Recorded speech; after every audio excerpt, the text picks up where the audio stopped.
The stagecoach rattled to a stop in front of the general store, and Victoria Owens pressed her gloved hand against her stomach, trying to calm the nervous flutter that had plagued her for the last 100 miles of dusty Wyoming road. Kelton looked exactly like she had imagined a frontier town would, all weathered wood and wide streets, with mountains rising in the distance like silent sentinels. The year was 1876, and she had traveled from Philadelphia with nothing but 2 trunks and a secret that weighed heavier than all her earthly possessions combined. Through the small window, she could see a tall man standing near a wagon, his brown hat pulled low against the afternoon sun. That had to be Franklin Owens, the rancher who had answered her letter and paid for her passage west to become his wife. She had been honest about many things in their correspondence. She was 23 years old, educated enough to read and write well, capable of keeping house and cooking decent meals. She had been honest about losing her parents to fever and having no siblings or prospects in the city. But there was one truth she had kept locked away, and it gnawed at her conscience with every mile that brought her closer to this moment. The driver opened the door and helped her down, and suddenly she was standing on solid ground, breathing the clean air of Wyoming, and the tall man was walking toward her with measured steps. He was older than she had imagined, perhaps 35, with sun-weathered skin and eyes the color of river stones. His face was handsome in a rugged way, with strong features that spoke of years working under an unforgiving sky. Miss Victoria Owens. His voice was deep and warm, and when he removed his hat, she saw sandy brown hair that curled slightly at his collar. "Yes, Mr. Franklin Owens, the same. Welcome to Kelton," he gestured to the wagon. "I hope the journey wasn't too difficult. It was long, but I managed." She tried to smile, but her nerves made it feel stiff. He helped her into the wagon after securing her trunks in the back, and soon they were rolling out of town toward his ranch. The silence between them was awkward, filled with all the things that 2 strangers who planned to marry should say but did not know how to begin. "The ranch is about 8 miles north," he finally said. "I run cattle mostly, some horses. Got a good crew of men who work hard. The house is not fancy, but it is solid and warm. I am sure it will be fine. I am grateful for the opportunity, truly." He glanced at her, and something in his expression softened. "I want you to know I will do right by you.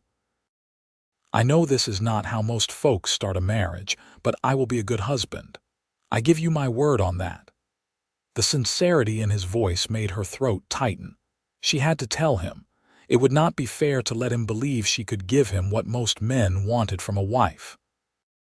But the words stuck, and she told herself she would wait until after they were properly introduced to his home, until she had at least seen where she would be living. It was cowardice, and she knew it. The ranch came into view as they crested a low hill, and Victoria caught her breath at the sight. A sprawling wooden house sat in a valley with a creek running nearby, surrounded by corrals and outbuildings. Mountains rose behind it, still capped with snow despite the late spring warmth. It was beautiful in a wild, untamed way that made her chest ache with something she could not quite name. "It is lovely," she said, and meant it. Franklin seemed pleased by her reaction. "My father built the main house 20 years ago. I have added on to it some since he passed. There is plenty of room for children," he meant.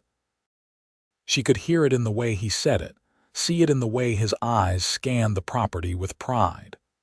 This was a man who had built something meant to be filled with family, with the sound of young voices and the chaos of life. And she was about to tell him that she could never give him that. They pulled up to the house, and 2 ranch hands came to help with her trunks. Franklin introduced them as Cole and Martin, both young men who tipped their hats politely before carrying her belongings inside. The house was indeed solid, with a wide front porch and large windows that let in plenty of light. The main room had a stone fireplace, comfortable furniture, and a dining table that could seat 8 easily. "I will show you to your room," Franklin said. "Figured we would give you a chance to settle in before we talk about the wedding arrangements. The preacher comes through town once a month. He will be back in 2 weeks. 2 weeks. 14 days before she would stand before God and promise to be this man's wife." She could not wait 14 days to tell him the truth. "Mr. Owens, I need to speak with you about something important." He set down the trunk he was carrying and turned to face her, his expression growing serious at her tone. "All right, should we sit?" They moved to the sitting area, and Victoria perched on the edge of a chair, her hands clasped tightly in her lap. Franklin sat across from her, his long legs stretched out, waiting patiently. "I have not been entirely honest with you," she began, and saw his shoulders stiffen slightly. "Not about anything you asked directly, but about something I should have told you before I ever agreed to come here. Go on." His voice was careful, neutral. She forced herself to meet his eyes. He deserved that much. "When I was 18, I was engaged to a man in Philadelphia. We were young and perhaps foolish, but we anticipated our vows. I became pregnant." She saw his expression flicker, but could not read what emotion crossed his face. "I lost the baby at 4 months, and there were complications. The doctor told me I would never be able to carry a child to term. The man I was engaged to broke off our engagement shortly after." The silence that followed felt like it lasted an eternity. Franklin leaned back in his chair, his hands resting on the armrests, his face unreadable. Victoria felt her heart pounding so hard she thought it might break through her ribs. "Why did you not tell me in your letters?" he finally asked. "Because I knew you would not send for me if you knew, and I had nowhere else to go. I know that is selfish, and I am sorry. I will understand if you want to send me back. I will find some way to repay you for the travel expenses." He stood up and walked to the window, looking out at his land. Victoria sat frozen, waiting for his judgment, preparing herself for the rejection she knew she deserved. She had been foolish to think this could work, foolish to believe she could build a life on a foundation of omission. When he finally turned back to her, his expression was thoughtful rather than angry. "I am not going to send you back." She blinked, certain she had misheard. "You are not?" "No." He walked back and sat down again, this time leaning forward with his elbows on his knees. "Miss Owens, I am not going to pretend I was not hoping for children. That was part of why I sought a wife.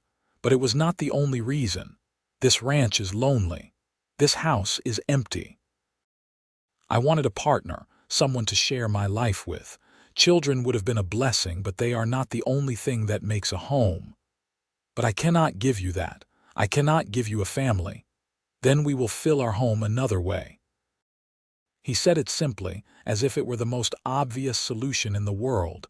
Victoria felt tears prick at her eyes. "I do not understand. What do you mean?" "There are plenty of children in this world who need homes.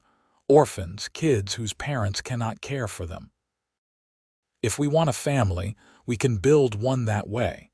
And if we do not, then we will find other ways to make a life worth living." He reached over and took her hand, his touch gentle but firm. "I am not the man who turned you away because you could not give him what he wanted. I am looking at what you can give and what we can build together. If you are willing to try, then I am too." The tears spilled over then, and Victoria could not stop them. She had steeled herself for rejection, had prepared speeches about how she would manage on her own, and instead this man she barely knew was offering her grace and acceptance she had never expected to find. "I am willing," she whispered. "More than willing." Franklin squeezed her hand and smiled, a real smile that reached his eyes and transformed his serious face into something warm and kind. "Then, I guess, we have a wedding to plan." The next 2 weeks passed in a blur of activity. Victoria threw herself into learning the rhythms of the ranch, waking before dawn to help prepare breakfast for Franklin and the ranch hands, learning how to manage the large garden behind the house, and familiarizing herself with the workings of a cattle ranch. Cole and Martin were respectful and helpful, teaching her which horses were gentle enough for her to ride and showing her the boundaries of the ranch land. Franklin was patient and considerate, never pushing her to share more than she was comfortable with, but always present. They took evening walks along the creek, talking about their childhoods, their dreams, their fears. He told her about growing up in Wyoming, about learning the ranch from his father, about the hard winters and the satisfaction of building something lasting. She told him about Philadelphia, about her love of reading, about how different this vast open space felt compared to the crowded city streets. One evening, as they sat on the porch watching the sunset paint the mountains in shades of orange and purple, Victoria gathered her courage to ask the question that had been nagging at her. Why did you never marry before? Surely there were women in Kelton who would have been happy to be your wife. Franklin was quiet for a moment, rocking slowly in his chair. There were a few I considered courting, but it never felt right. And then my father got sick, and I spent 2 years caring for him before he passed. After that, I threw myself into the ranch. Before I knew it, I was 35 years old and eating supper alone every night. He glanced at her. I suppose I finally got tired of being alone. I understand that feeling. I imagine you do. He reached over and took her hand, a gesture that was becoming familiar and comforting. I am glad you answered my advertisement, Victoria. Even knowing what you told me, I am glad you are here. She squeezed his hand, feeling warmth spread through her chest. So am I. The day of the wedding dawned clear and bright. The preacher arrived in Kelton as scheduled, and Franklin drove Victoria into town in the wagon, both of them dressed in their best clothes. She wore a simple dress of deep blue that she had brought from Philadelphia, and he wore a black suit that looked slightly uncomfortable on his rancher's frame, but made him appear distinguished and handsome. The ceremony was held in the small church at the edge of town, with Cole and Martin as witnesses along with a few townspeople who had befriended Franklin over the years. The preacher was an older man with kind eyes who seemed to sense the nervous energy between the bride and groom and kept his words simple and heartfelt. When Franklin said his vows, his voice was steady and sure. When Victoria said hers, she meant every word. And when the preacher pronounced them man and wife, Franklin kissed her gently, respectfully, and she felt something shift in her heart, like a door opening to let in light. They held a small celebration at the ranch that evening. Cole and Martin had decorated the porch with wildflowers, and the cook who came in twice a week to help with meals had prepared a feast. They ate and laughed, and when the ranch hands finally retreated to the bunkhouse, Victoria and Franklin were left alone in their home as husband and wife. The awkwardness she had expected never materialized. Franklin was gentle and patient, taking his time, making sure she felt safe and cared for.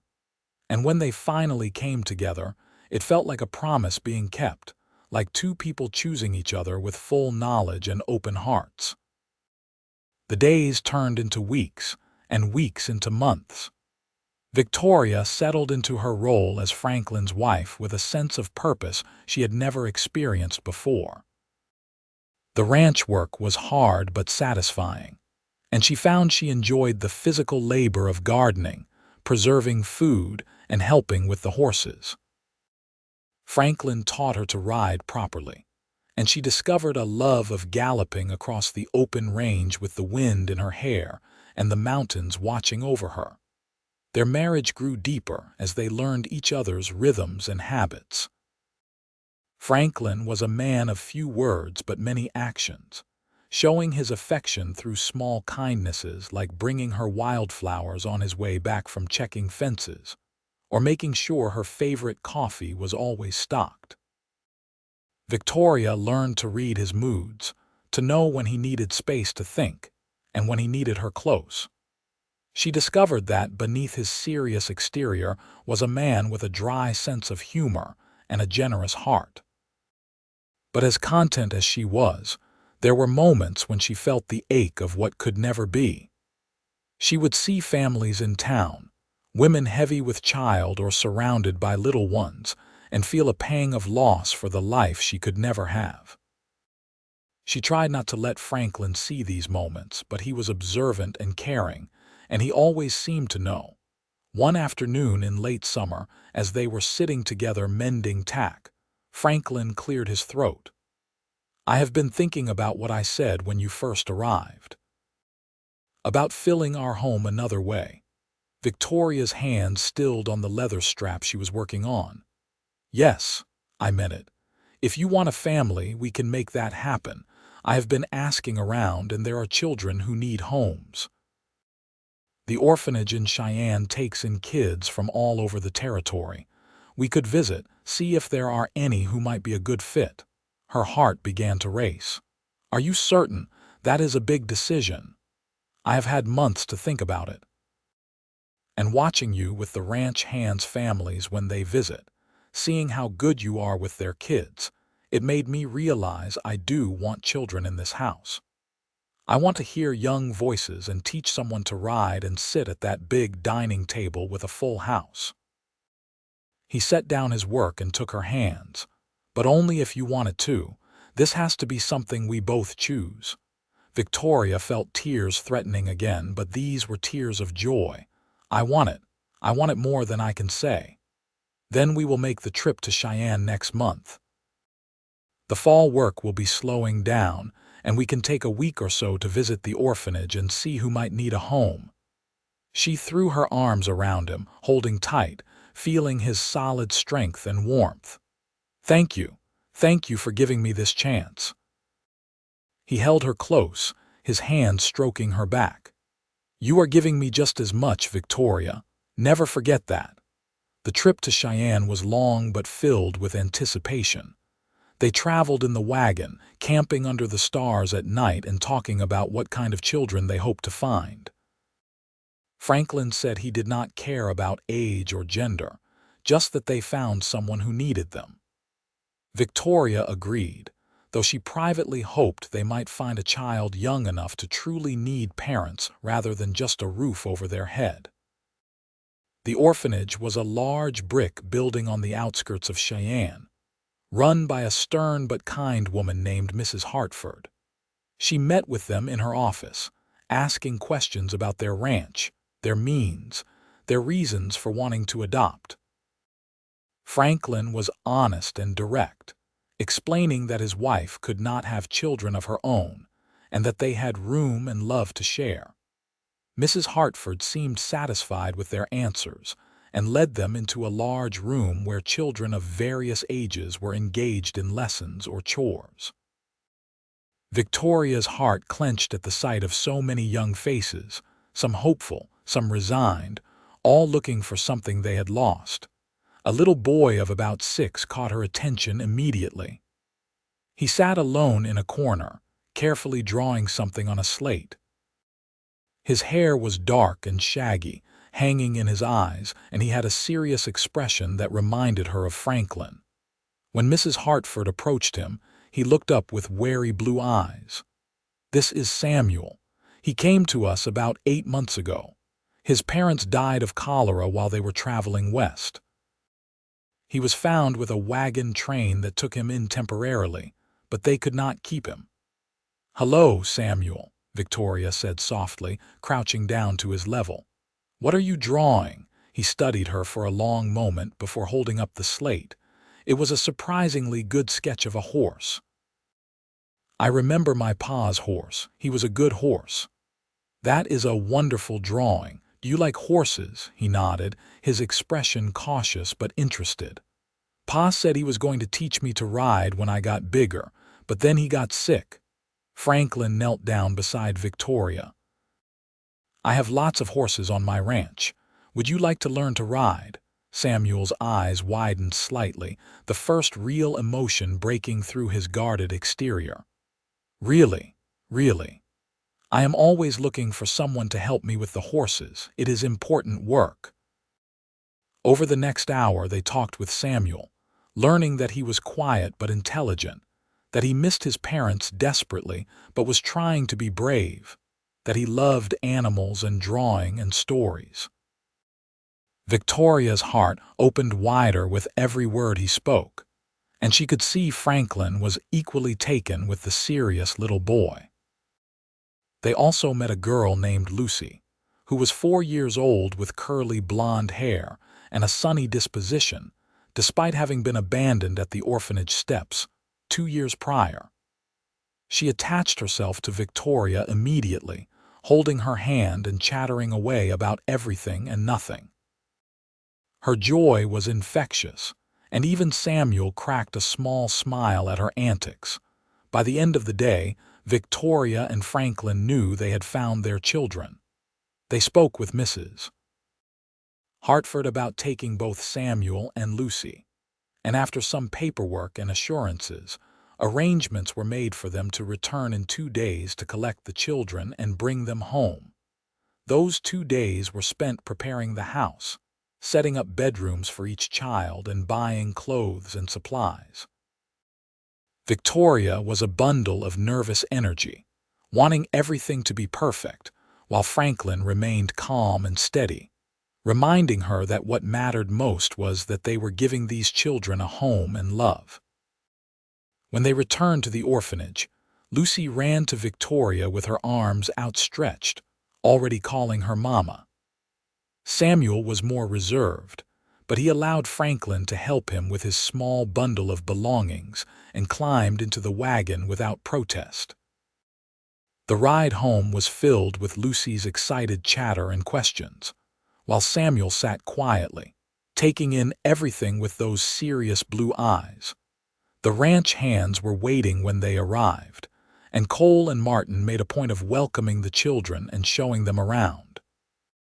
Lucy was fearless, wanting to see everything at once, while Samuel gravitated toward the horses, standing at the corral fence with an expression of longing. That night, after getting the children settled into their rooms, Victoria and Franklin sat together on the porch in their rocking chairs, listening to the night sounds of the ranch. "We are parents now," Victoria said softly, still trying to wrap her mind around the reality of it. "We are." "How does it feel?" "Terrifying." "Wonderful. Like my heart might burst." She laughed a little. "Lucy called me Mama like it was the most natural thing in the world." "Samuel will come around. He is protecting himself, not wanting to lose anyone else, but he will learn he is safe here." Victoria reached for Franklin's hand. "We are going to be good at this, are not we?" He squeezed her hand and smiled. "We are going to try our best. That is all anyone can do." The first few weeks with Samuel and Lucy were an adjustment for everyone. Lucy adapted quickly, her natural exuberance filling the house with laughter and noise. She followed Victoria everywhere, helping with cooking and gardening, and quickly wrapped the ranch hands around her little finger. Samuel was more difficult to reach, polite but distant, clearly still grieving his parents and afraid to attach himself to new ones. Franklin took a patient approach, inviting Samuel to help with ranch chores but never forcing him. He taught the boy how to groom the horses, how to mend fences, how to recognize which plants were safe and which were dangerous. Slowly, almost imperceptibly, Samuel began to relax, asking questions, even smiling occasionally. The breakthrough came one evening about a month after they had brought the children home. A storm had rolled in, fierce and sudden, with lightning cracking across the sky and thunder that shook the windows. Lucy was already in bed, sleeping soundly despite the noise, but Samuel appeared in the doorway of the sitting room in his nightshirt, his face pale. "Samuel, "Are you all right?" Victoria set down her sewing. "I do not like storms. My parents, they got sick right after a big storm. All the water made people sick." Franklin stood and walked over to the boy. "Come sit with us. Storms can be scary, but this house is solid. We are safe here." Samuel hesitated, then allowed Franklin to lead him to the couch. He sat stiffly at first, but when Victoria put her arm around him and Franklin began telling him about how storms brought needed rain for the grass and filled the creek, he gradually leaned into her warmth. "My pa used to say storms were just the sky taking a bath," Samuel said quietly. "Your pa was right," Franklin agreed. "The sky needs cleaning just like everything else." They sat together through the worst of the storm, talking about Samuel's parents, sharing memories, letting him grieve openly for the first time. When the thunder finally moved off into the distance, Samuel had fallen asleep with his head on Victoria's lap. Tear tracks dried on his cheeks. Franklin carefully picked him up and carried him to his room, tucking him into bed. When they returned to their own bedroom, Victoria wiped at her eyes. "That poor boy has been carrying all that pain alone." "Not anymore," Franklin said, pulling her close. "He has us now, and I think he is starting to believe that." After that night, Samuel changed. He still had his serious moments, still sometimes withdrew when memories hit him hard, but he began to call Victoria Mama, though it took him a few more weeks to call Franklin Pa. He showed them his drawings, asked for stories, and started to play with Lucy instead of just tolerating her presence. The house truly became a home, filled with the chaos and joy of family life. As fall turned to winter, they settled into routines. The children helped with age-appropriate chores, Samuel proving to be a natural with the animals while Lucy had a gift for making everyone laugh even when the work was hard. The ranch hands became like uncles, teaching the children games and skills and protecting them fiercely. Victoria had never been happier. Yes, there were hard days when the children tested boundaries or when Samuel had nightmares about his parents. There were moments when Lucy's energy was exhausting and moments when Victoria worried they were not doing enough or doing it right. But Franklin was always there, steady and sure, reminding her that love was what mattered most and that they had plenty of that to give. Christmas came, and they decorated the house with pine boughs and made simple gifts for the children. Samuel's face when he unwrapped a new sketch pad and a set of proper drawing pencils was worth more than gold. Lucy danced around the room with her new doll, singing carols off-key. They attended the church service in town, and Victoria felt pride and joy introducing her children to the community. That night, after the children were asleep, Franklin gave Victoria a small wrapped package. Inside was a beautiful silver locket with space for 2 photographs. "For pictures of the children," he explained. "Though we will need to go to Cheyenne to have them taken." She opened the locket and found he had already placed a tiny slip of paper inside with the words "Our Family" written in his careful hand. "It is perfect," she whispered, fastening it around her neck. "This whole day, this whole life, it is more than I ever dreamed I could have." He kissed her softly. "You gave me this as much as I gave it to you. Do not ever forget that." Winter passed into spring, and with it came new challenges and joys. Samuel turned 7, and they celebrated with a cake Victoria made and a party with the ranch hands. Franklin gave him his first real riding lessons on a gentle mare, and the boy's face glowed with pride when he managed to trot in a circle without help. Lucy turned 5 and announced she was going to marry Cole someday, much to everyone's amusement. She helped Victoria plant the spring garden, though she spent more time playing in the dirt than actually planting seeds. Victoria discovered she had a talent for teaching, and she began holding lessons for the children every afternoon. Samuel soaked up knowledge like a sponge, reading everything he could get his hands on. Lucy was more interested in stories than facts, but she tried hard to please, and Victoria was patient and encouraging. The ranch thrived under Franklin's careful management. The cattle herd grew, and he hired 2 more hands to help with the increased work. The house underwent more improvements, with a proper schoolroom added for the children and updates to the kitchen that made Victoria's work easier. But the greatest change was in the people themselves. Franklin, who had been so alone and serious, now laughed regularly and played with the children in the evenings. Victoria, who had come west feeling broken and unwanted, now stood tall and confident, knowing she was exactly where she belonged. Samuel, who had been so guarded and sad, became a happy boy who still had his serious moments, but also knew joy and security. And Lucy, who had been abandoned and lost, bloomed into a bright, loving child who believed the whole world was good. One evening in late spring, as Victoria and Franklin sat on the porch watching Samuel teach Lucy how to draw a horse, Victoria rested her head on her husband's shoulder. "You ever regret it? Marrying me, knowing I could not give you children of your own blood?" Franklin was quiet for a moment, considering his answer carefully.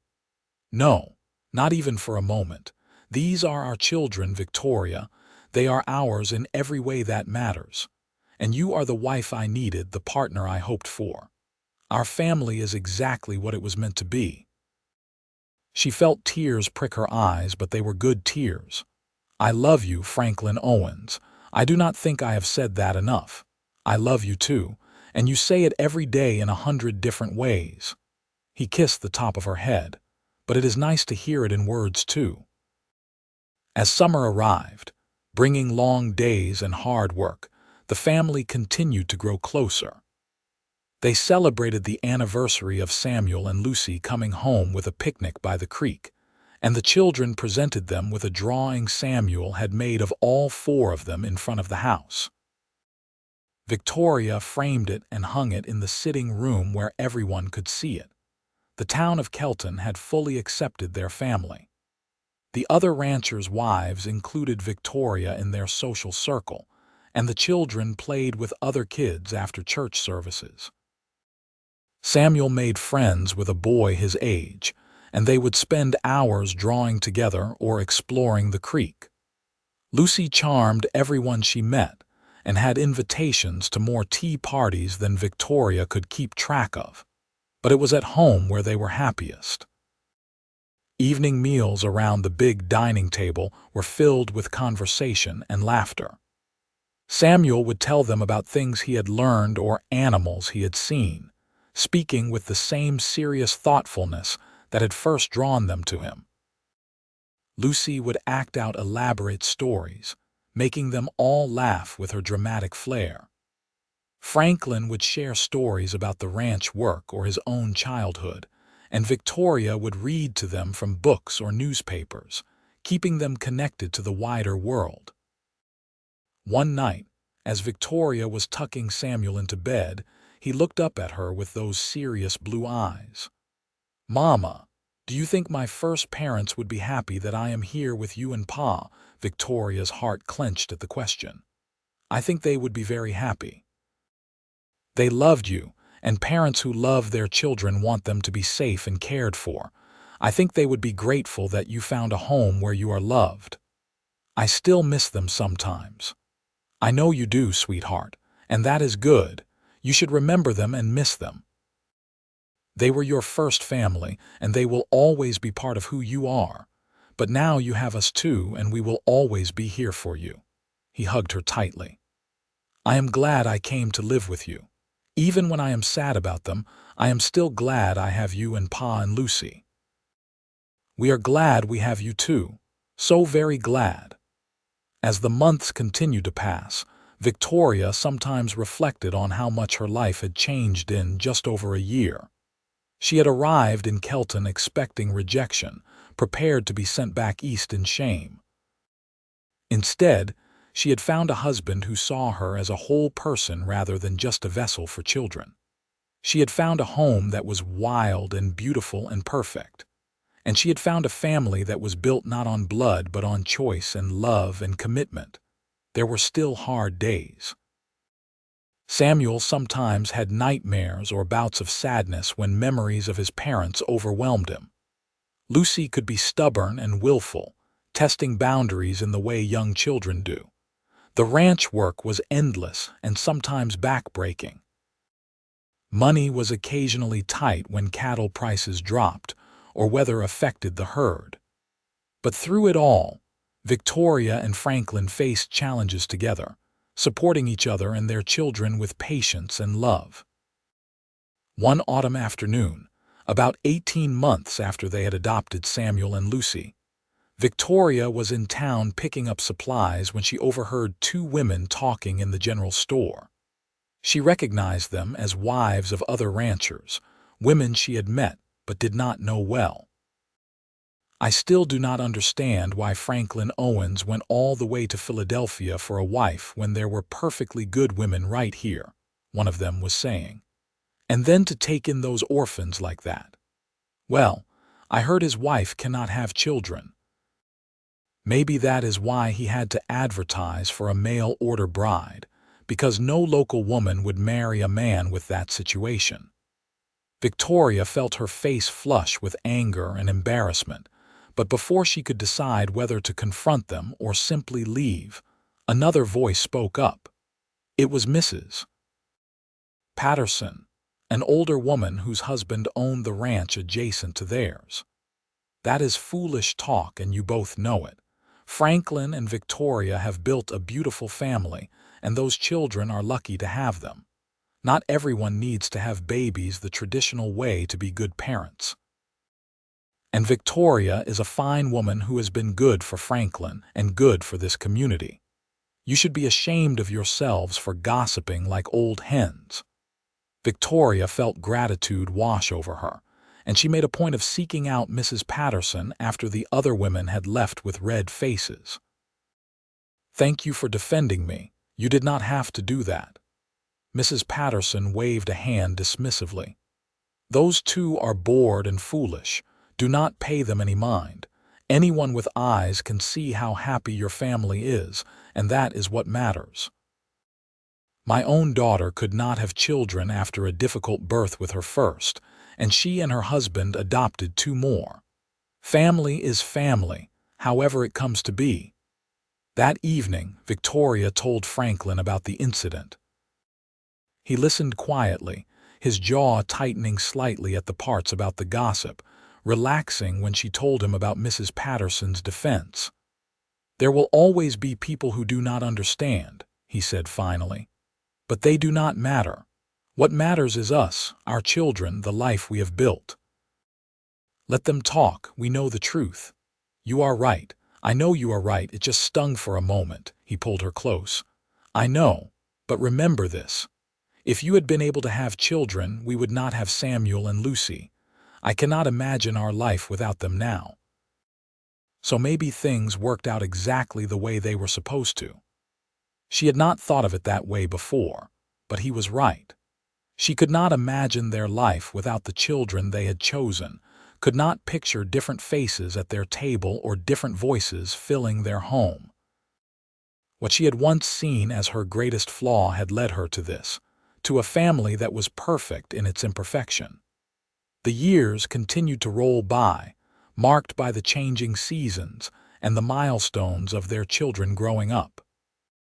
Samuel turned 8, then 9, becoming more confident and capable with each passing year. He had a gift for working with horses that surprised even Franklin, and he could gentle a skittish colt better than ranch hands twice his age.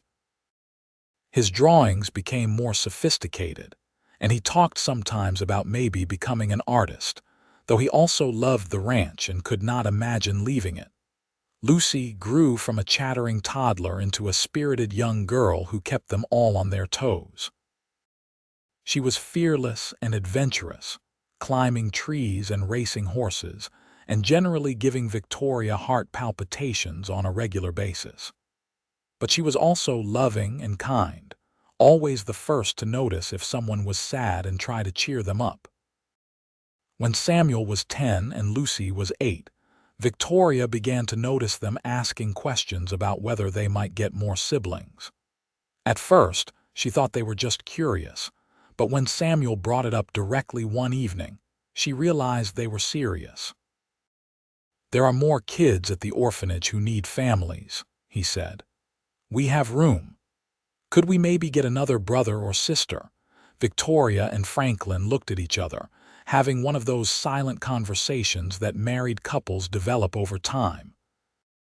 They had been content with their family of 4, but the house was certainly big enough, and they had the means to support more children. "Let me and your father talk about it," Victoria said, "but we will consider it seriously." That night, they discussed it at length. Franklin pointed out that they were both getting older. He was now 41 and Victoria was 31. Would it be fair to adopt more children when they might not be young and energetic parents? But Victoria argued that love and stability mattered more than age, and they still had plenty to offer. In the end, they decided to make another trip to Cheyenne to the orphanage, though this time they brought Samuel and Lucy with them. If they were going to expand their family, the children should have a say in who joined them. Mrs.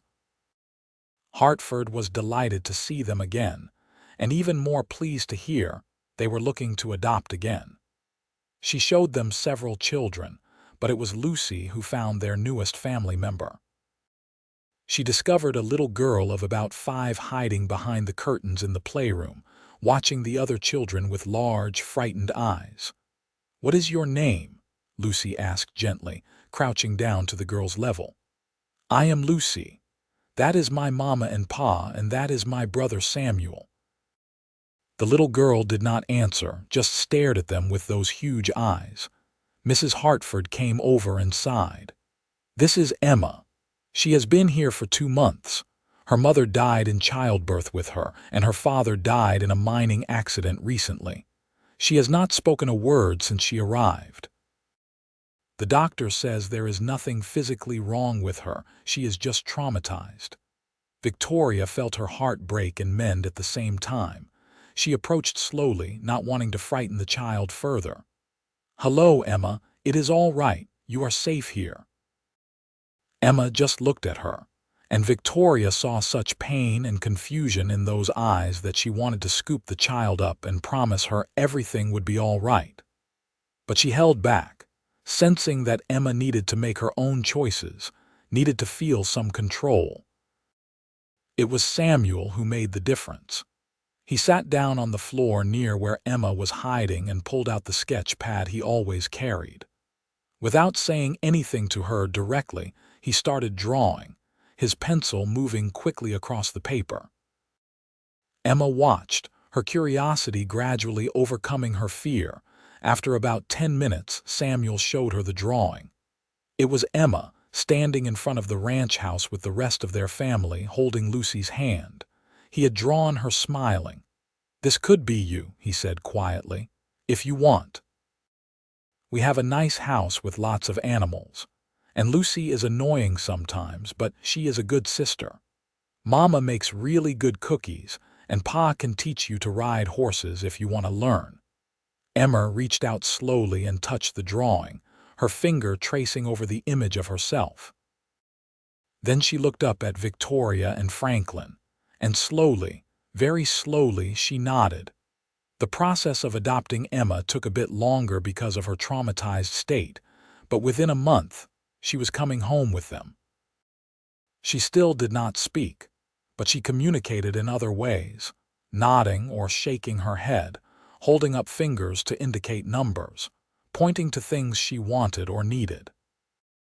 Victoria and Franklin were patient, never forcing her, just providing a safe, loving environment and waiting for her to heal at her own pace.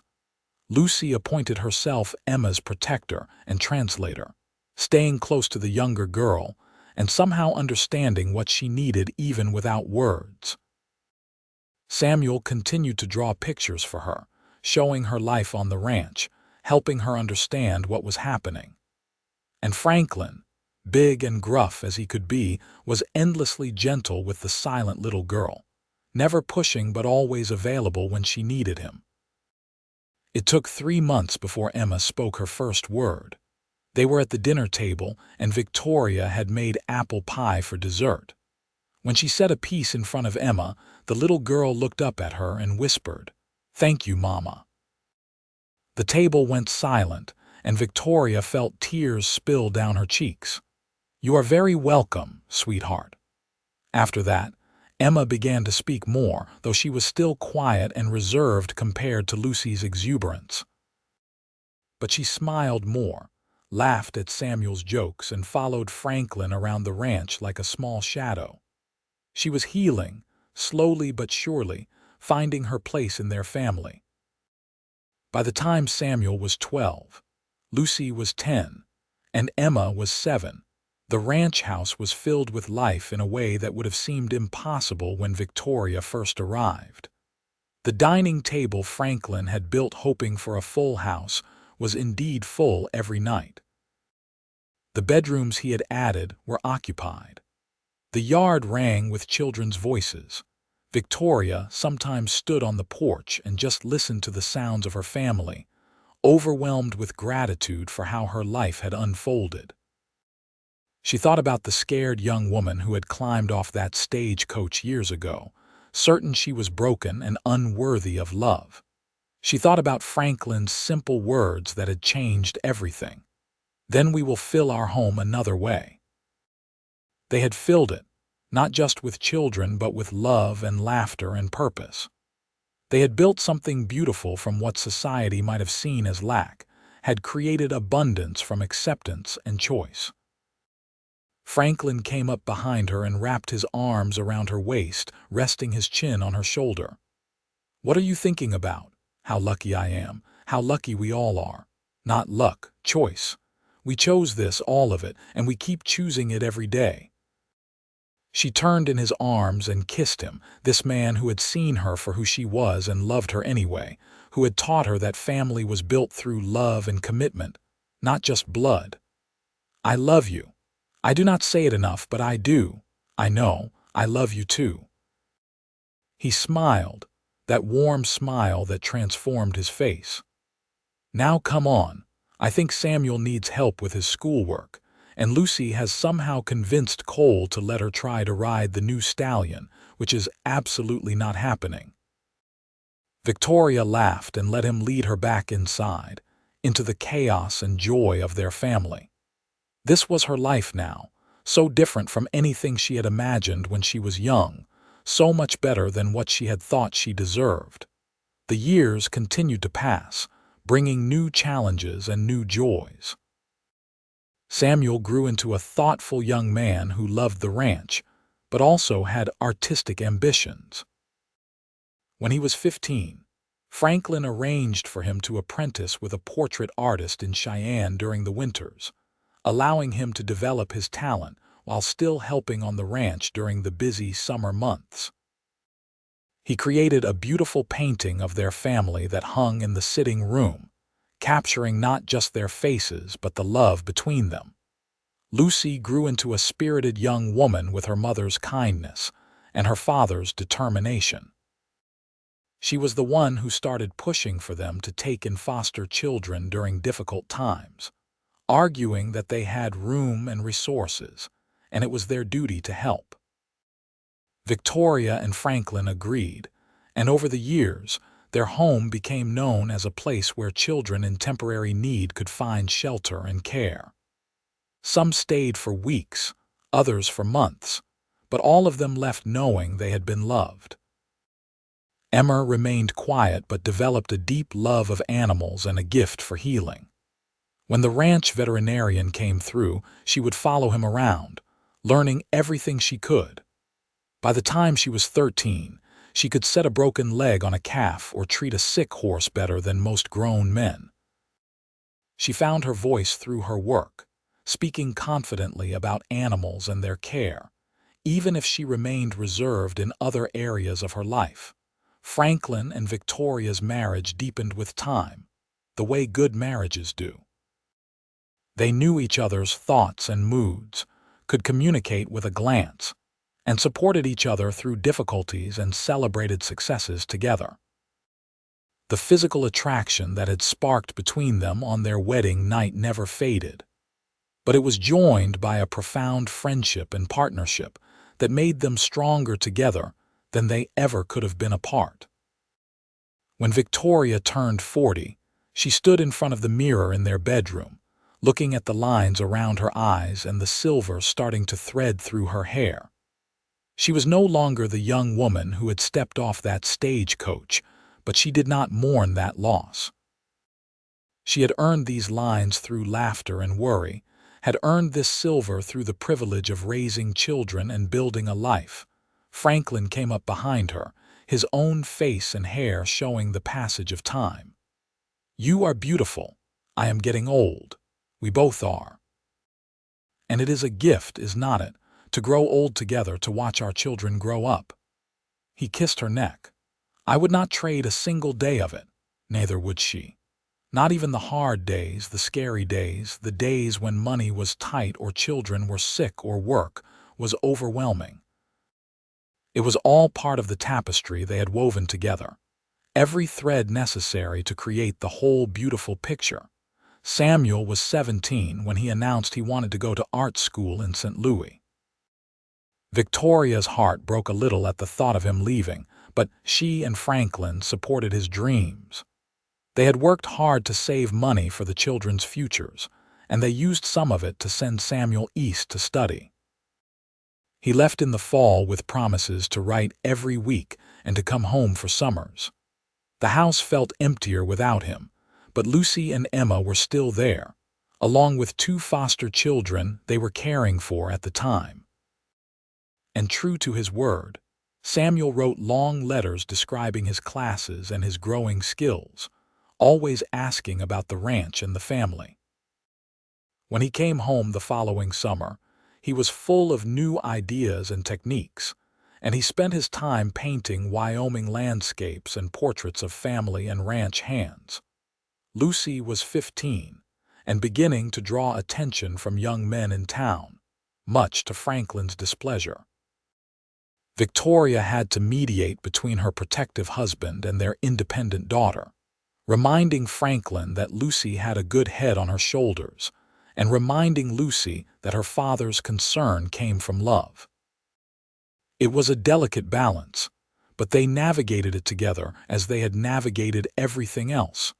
Emma at 12 was coming into her own, still quiet but confident in her knowledge of animals. She announced that she wanted to become a real veterinarian, which was almost unheard of for women at the time. But Victoria and Franklin had never been conventional, and they told her if that was her dream, they would find a way to help her achieve it. The ranch continued to thrive under Franklin's management. He had built a reputation for quality cattle and fair dealing, and other ranchers sought his advice. He had also become known for giving second chances to men who needed work, hiring drifters and men with troubled pasts, and treating them with dignity and respect. More than a few found redemption and purpose working for Franklin Owens. One evening, as they sat on the porch watching the sunset, something they had done countless times over the years, Franklin took Victoria's hand.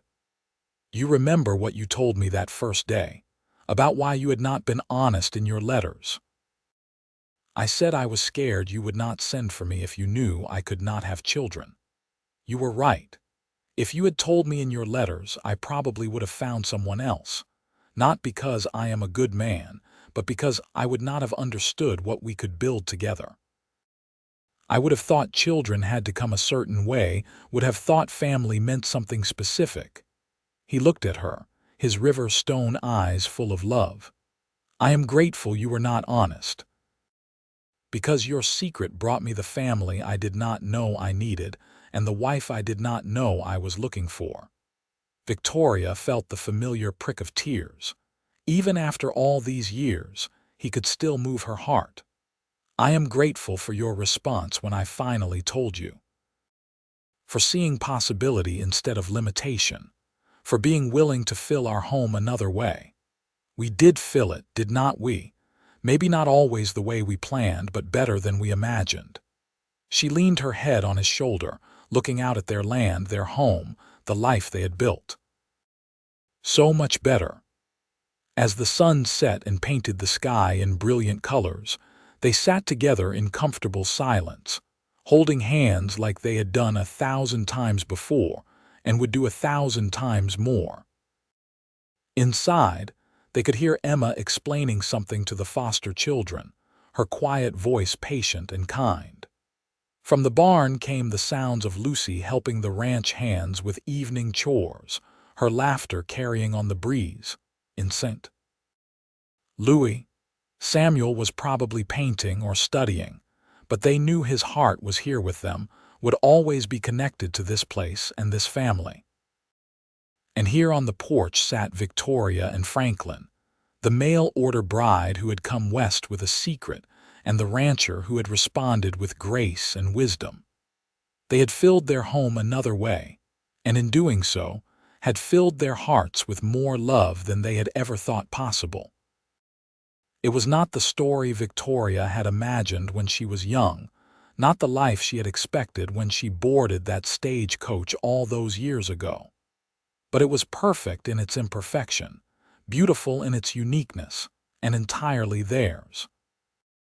The stars began to appear in the darkening sky, the same stars that had watched over them through all their years together, through struggles and triumphs, through growth and change. And as Franklin squeezed her hand and smiled at her in the fading light, Victoria knew that she would not change a single thing about the path that had led her here, to this porch, to this man, to this family, to this life. They had built something lasting and true, something that would continue beyond them through the children they had chosen and the love they had shared. And that, Victoria thought as she rose to go inside with Franklin's arm around her waist, was the greatest legacy anyone could hope to leave.